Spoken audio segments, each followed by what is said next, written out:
Welcome to MTN Outdoors. Hi there, welcome back to MTN Outdoors. I'm Tom Buchanan and I'll be your guide for this week's episode. Creeks and rivers are running high right now with the snow melt. This week marks the 2-year anniversary of the historic flooding that saw homes ripped from the earth in southern Montana.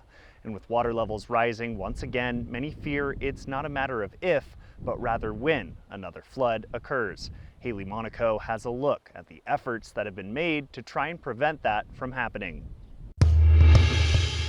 Rotary Park isn't usually underwater, but it is. As temperatures rise, so do the water levels. This is causing concern for some residents who were here during the historic 2022 flooding. But local officials say there's nothing to be worried about.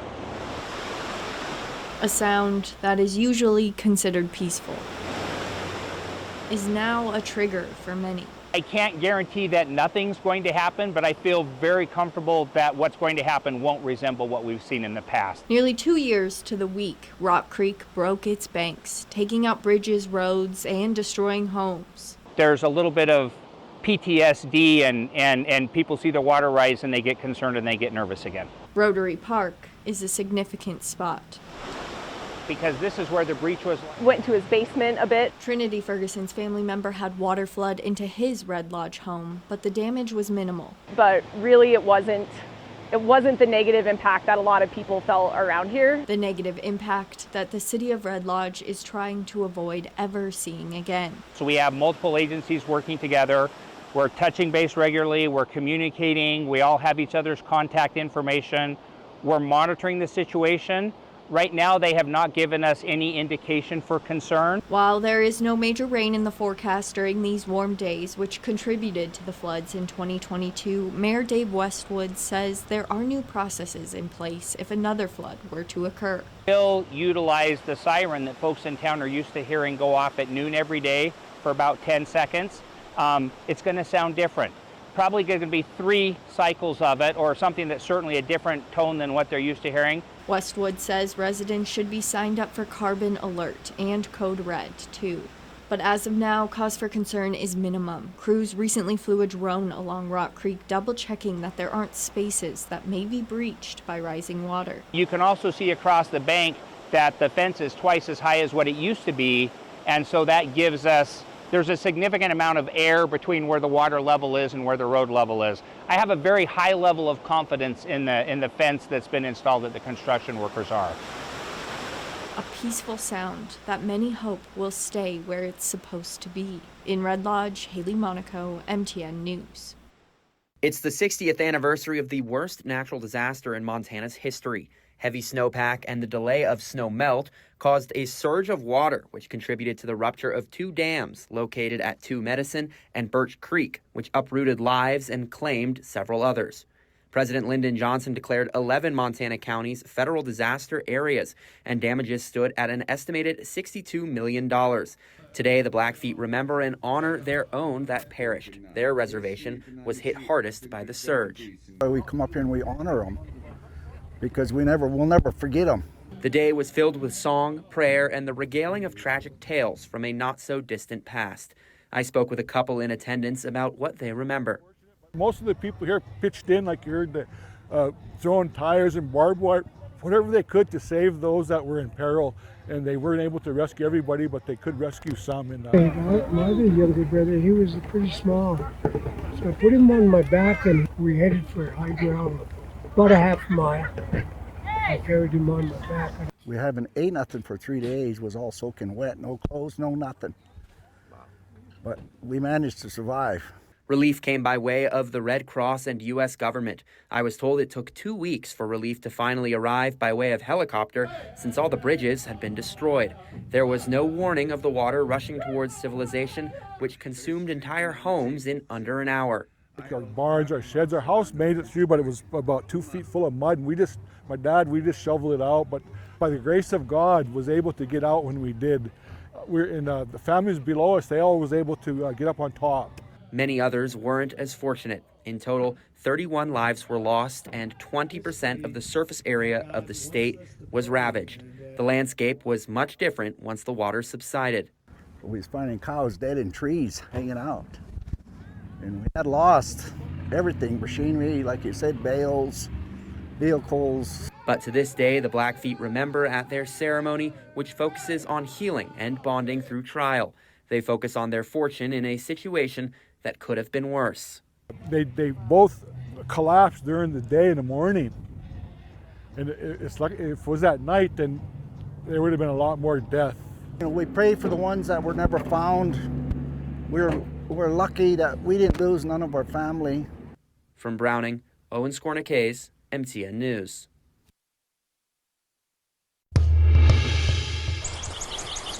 Hi there.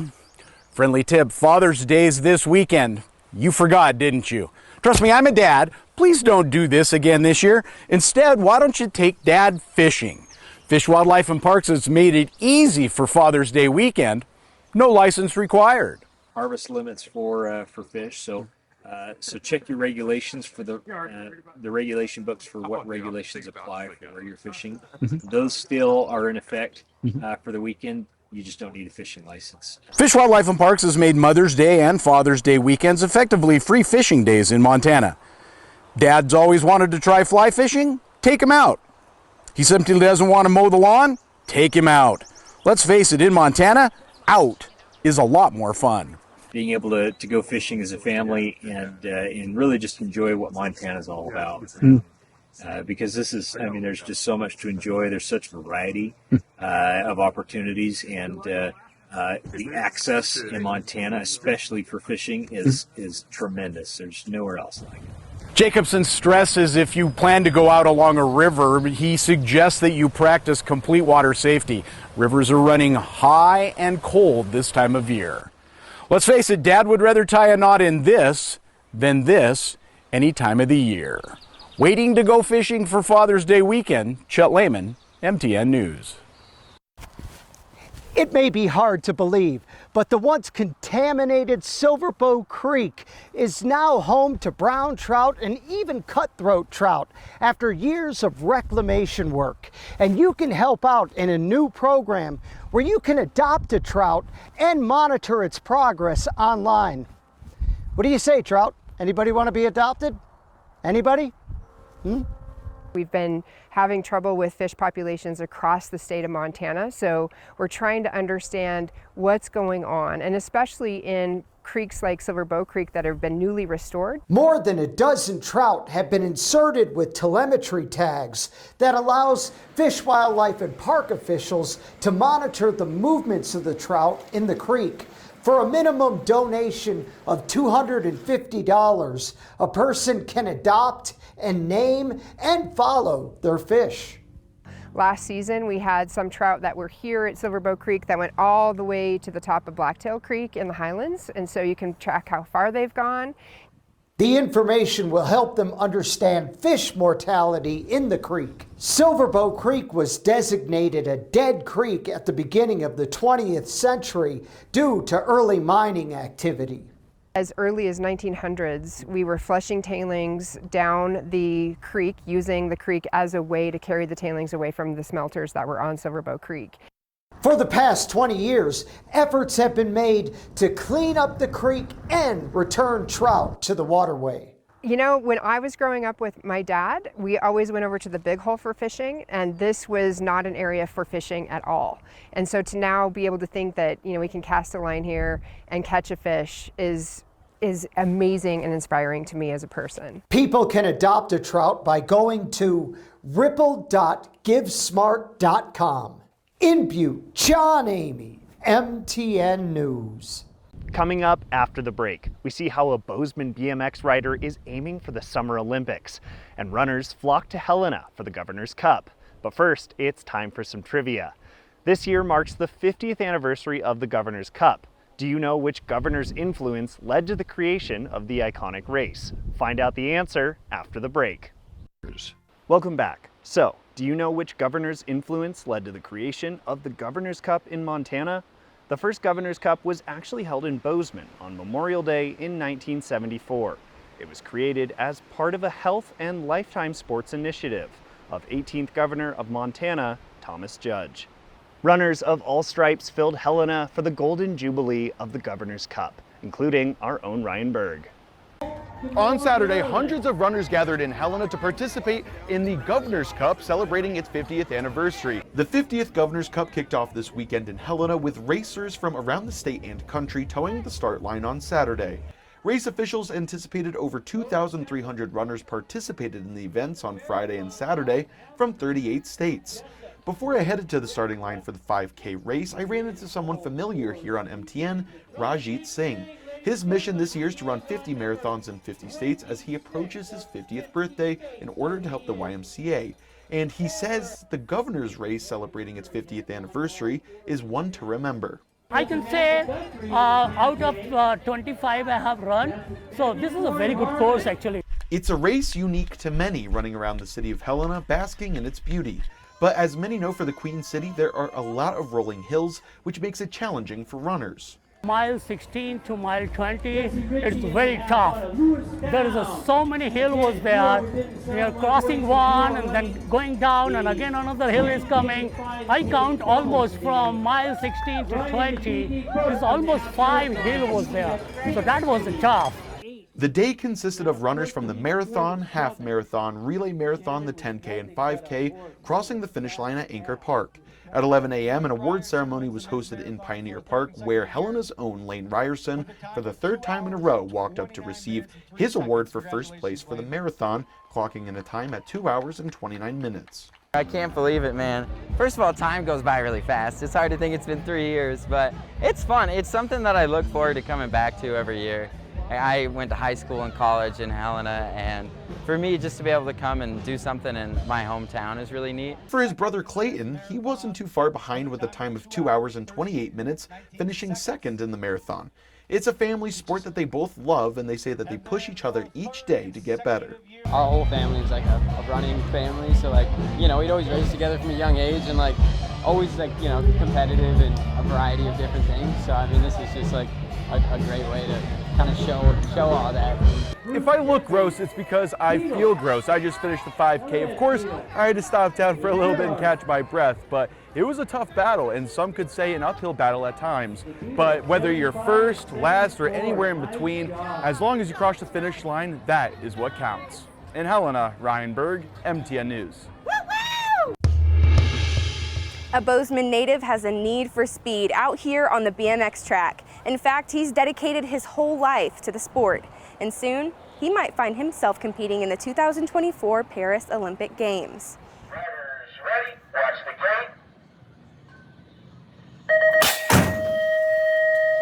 gate. The foundation of everything I learned and how to ride a bike and that love, that passion, it all sparked right here behind me.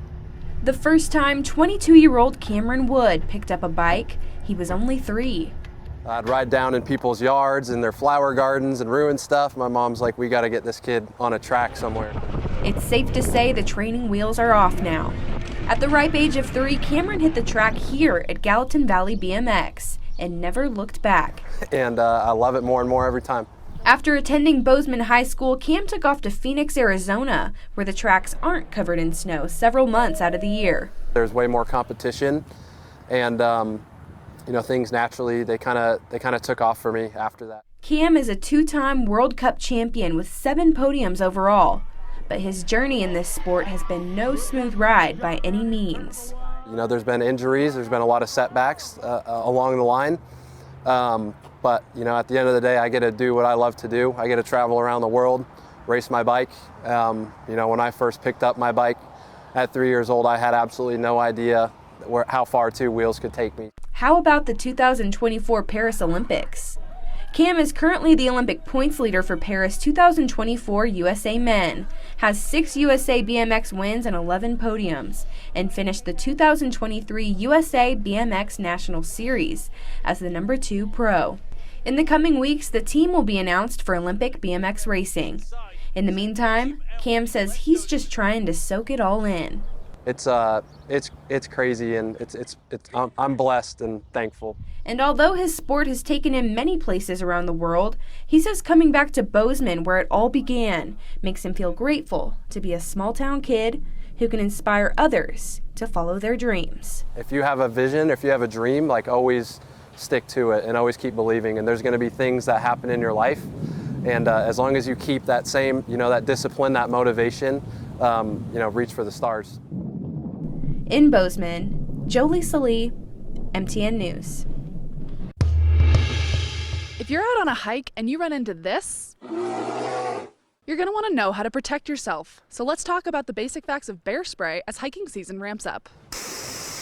What bear spray is, it's a concentrated capsaicin oil or hot chili pepper oil. Unlike pepper spray, bear spray is a safety mechanism used to deter bears and other wildlife in emergency situations. Bear attacks are fairly rare in Montana, averaging about 1 per year according to Fish, Wildlife and Parks, or FWP. But bears are still wild animals and can be unpredictable, which is why you should carry bear spray. What it does is it inhibits a bear's ability to see and breathe and smell, and 90+% of the time when it's used properly has changed the bear's behavior. Montana has the highest grizzly bear population in the lower 48 states. FWP estimates there's thousands of grizzlies in Montana alone. So I asked Morgan Jacobson, the information officer for Region 3 of Montana Fish, Wildlife and Parks. What type of trails do you think people should be carrying bear spray on? Anywhere in Montana. And I was curious if local hikers were following this advice. Are you carrying bear spray today? I'm not, no. Are you carrying bear spray today? No. Are you carrying bear spray today? I am not. To my surprise, everyone I asked said they were not carrying bear spray, mostly because they thought the trails they were hiking were too populated for bears. But according to Morgan, the location is less important than actually just carrying it. Morgan tells me most bear attacks where a person is injured are unexpected and can occur in under 2 or 3 seconds. So having bear spray readily accessible is vital. Some people will carry it on their hip or in a side pocket. Hikers should also be sure they know how to use bear spray before hitting the trails. So Morgan showed me the basics. Remove the safety tab, and when the animal is about 60 feet away, deploy 2 to 3 second blasts, aiming low to create a ground cloud for the bear to run into. If you're close enough to a bear to deploy bear spray, we encourage people to do that. We want to reinforce that behavior that we want to keep bears wild in wild places. We want people to be safe, and bear spray is one way to get there. For more information, visit our website. In Bozeman, Cassidy Powers, MTN News. Coming up after the break, we're raising awareness about noxious weeds and learning how avian flu is impacting alpaca herds. We now return to MTN Outdoors. Welcome back. Weeds, they can be a real nuisance. People in Helena are working to identify and eliminate noxious weeds where they're found. MTN's Ali Kaiser went to the trail to see how you can prevent the spread. Helena community members joined the Montana Department of Agriculture in a weed pulling event on Wednesday. Usually when you see those pretty weeds outside, they're usually noxious, unfortunately. Roughly 20 people showed up to the old shooting range trailhead to pull noxious weeds like the spotted knapweed, Dalmatian toadflax, or leafy spurge. According to the Bureau of Land Management, a noxious weed is a plant designated by federal, state, or county government as injurious to public health, agriculture, recreation, wildlife, or property. As of 2019, there are 36 plants classified as noxious weeds in Montana. All noxious weeds are invasive. They're non-native, so they're not from Montana or even the U.S., and they are actually by law. So they are extra dangerous to the wildlife and our other native plants. June 2nd to the 8th is Montana Noxious Weed Awareness Week. The Montana Weed Control Association says that weeds are most easily identified by their flower color, but sometimes you have to look at other features like their leaf structure. The association also provides Montana Noxious Weed field guides. People live in Montana because they love our native landscape. It's beautiful, the big sky. And so we want to keep that the way it always has been, and by doing that, we control our noxious weeds. These weeds can be spread in a variety of ways, like human activity, birds and animals, wind, or vehicles. The Montana Weed Control Association says that preventing the spread can range from washing off your vehicles after driving through weeds, brushing your boots off, or buying weed seed-free forage for your animals. For more information on how to identify noxious weeds or how to prevent them, visit our website. In Helena, Ali Kaiser, MTN News. An alpaca herd in Idaho recently tested positive for avian flu.